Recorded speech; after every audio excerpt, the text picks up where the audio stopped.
জার্মানির অন্যতম পরিবহন সংস্থা WNP জ্বালানি সংকটের এই সময়ে নিজেদের স্বনির্ভরতা প্রমাণ করেছে। সংস্থাটির 31টি ট্রাকের মধ্যে 28টি এখন ইলেকট্রিক ট্রাক, বাকি 3টি ডিজেল চালিত ট্রাকও খুব দ্রুত বিক্রির প্রক্রিয়া চলছে।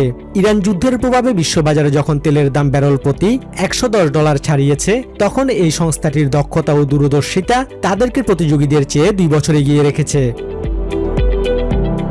সংস্থাটির সিইও আলেকজান্ডার ওয়েহর জানিয়েছেন, তারা নিজস্ব সৌরবিদ্যুৎ কেন্দ্র থেকে ট্রাক চার্জ করার সুবিধা পাওয়ায় জাতীয় গ্রিডের ওপর তাদের নির্ভরতা প্রায় নেই বললেই চলে। বছরের 10 মাস তারা পুরোপুরি স্বনির্ভর থাকেন। ওয়েহরের মতে, ডিজেলের বিকল্প হিসেবে ইলেকট্রিক ট্রাক দীর্ঘমেয়াদে ব্যাপক সাশ্রয়ী।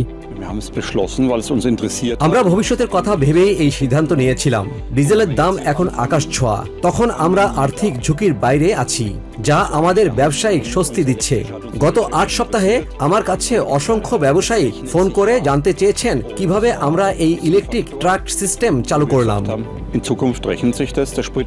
ইলেকট্রিক ট্রাকের একমাত্র সীমাবদ্ধতা হলো এর সীমিত মাইলেজ, যা একবার চার্জে সর্বোচ্চ 450 থেকে 500 কিলোমিটার যেতে পারে। তবে সঠিক রুট পরিকল্পনা এবং ব্যবস্থাপনার মাধ্যমে তারা এই চ্যালেঞ্জ কাটিয়ে উঠছে। বিশ্বজুড়ে জ্বালানি সংকট ও মুদ্রাস্ফীতির এই সময়ে আলেকজান্ডার ওয়েহরের এই মডেলটি এখন অনেক ট্রান্সপোর্ট কোম্পানির কাছেই আলোচনার কেন্দ্রবিন্দুতে পরিণত হয়েছে। সৌরবিদ্যুৎ ও স্টোরেজ সিস্টেম থাকার কারণে বিদ্যুৎ সরবরাহ সংকটের সময়ও আমরা নিরবিচ্ছিন্ন সেবা দিতে পারি। আমাদের পরিবহন ব্যবস্থা এখন আগের চেয়ে অনেক বেশি স্বাধীন এবং পরিবেশ বান্ধব।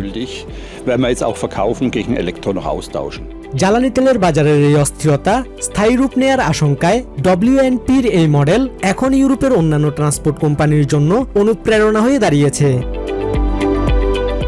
Basudebnath, TVN24 news desk. New York থেকে সম্প্রচারিত TVN24 টেলিভিশন বিশ্বজুড়ে বাঙালির কণ্ঠস্বর।